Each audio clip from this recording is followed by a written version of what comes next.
Good day. So last night I went out on a dinner date with a non-vegan, and it was our second date, and I took her to a vegan restaurant. She had never been to a vegan restaurant before, and it was one of these higher end ones, so it was quite nice. The environment was really pleasant, and what was nice about it was here we were in this vegan restaurant and having a lovely evening. She's an extremely intelligent and attractive woman, and being able to, I mean, we were one of the last people to leave the restaurant, and it was because we just got so caught up in what we were talking about, and never once did we talk about food.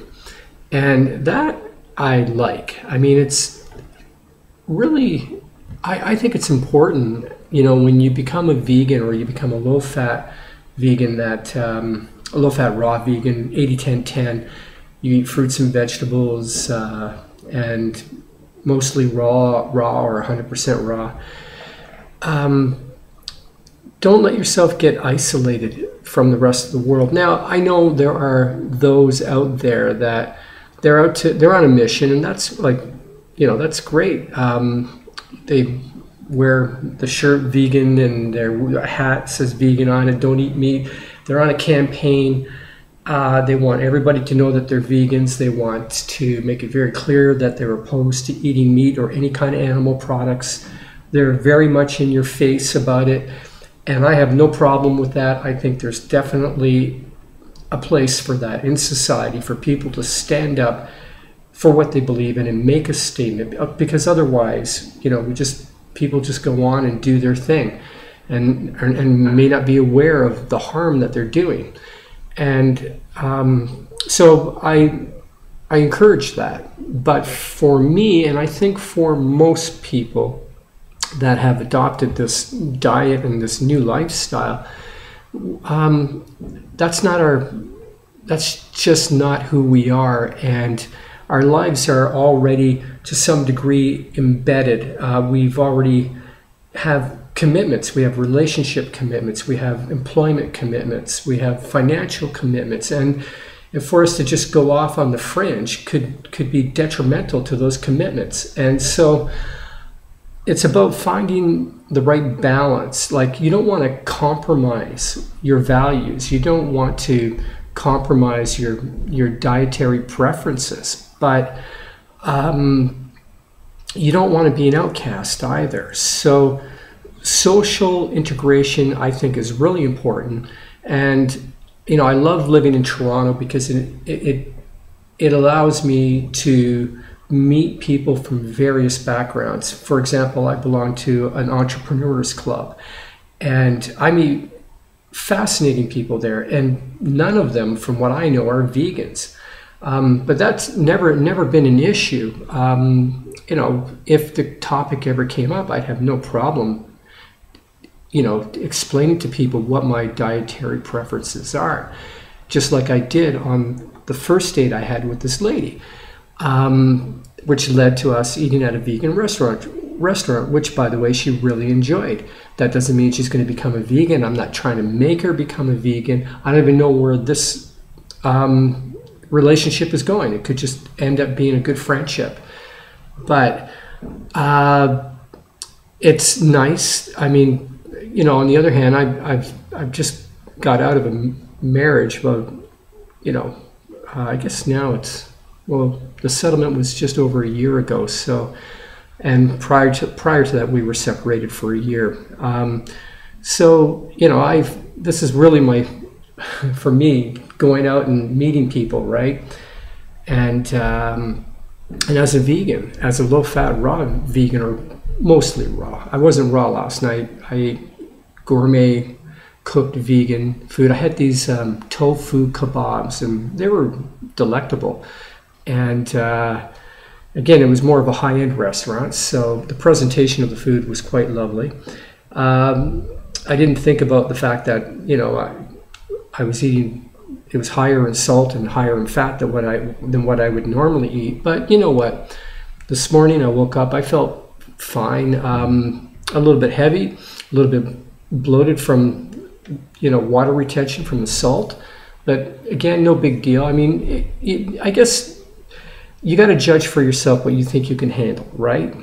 For me, it's just like, okay, I did that. And today I just resumed eating low-fat, raw vegan. And, I started the morning off with some water, and then I made myself some freshly squeezed orange juice, and went out for a run, came back, made another tall glass of freshly squeezed orange juice, and now I'm just drinking some water. So yeah, just kind of flushing out the system, because I did eat more salt and more fat than what I normally would eat. But again, it was no big deal. You just resume what you're doing. And the night was wonderful. What can I say? But you know what? I don't know. On a side issue here, okay? At the end of the evening, right? I'm walking this lady home, I mean close to where she lived anyways, and then where we reached the intersection where we were saying our goodbyes, she looks at me, I look at her, there's a moment of silence, and it's like she was waiting for something, like maybe she was waiting for me to give her a kiss or a hug, and I just stood there like a dumb mule, and then I said, well, see you later.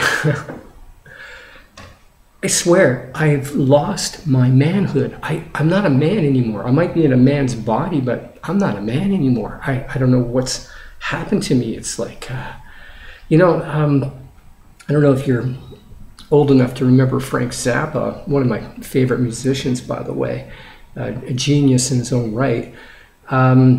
He wrote a song many years ago, back in, I guess, the 70s, yeah. Girl, you thought he was a man, but he only was a muffin. Well, that's what I am. I'm a muffin, like a crusty, dried up muffin. You pick me up, I crumble. It drives me crazy. Like,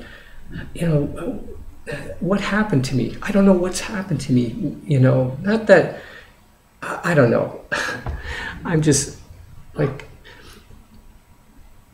let me just say that just because you eat fruits and vegetables, it doesn't solve all the problems of your life. And I just like, there I am. Probably there was an opportunity to, get a little bit closer, let's say.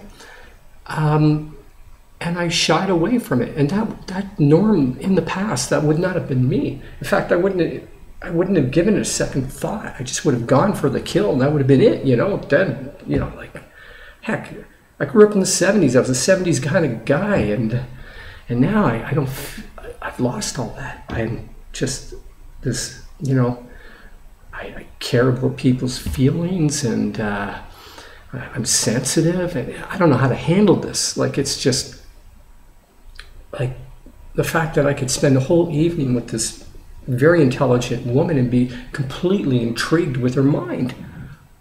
What's going on there? Oh man, I'm a mess. What can I say? But yeah, getting back to eating at a vegan restaurant and eating with a non-vegan. Tell me, would you eat with a non-vegan? Would you go out on a date with a non-vegan? I'm not saying would you sleep with one or, marry one, nothing like that. I'm talking more casual stuff. Or have you restricted yourself to only socialize with vegans? So yeah, I'd be interested in knowing. Anyways, have a great day. Subscribe to my videos. Leave your comments. And God bless and peace be with you.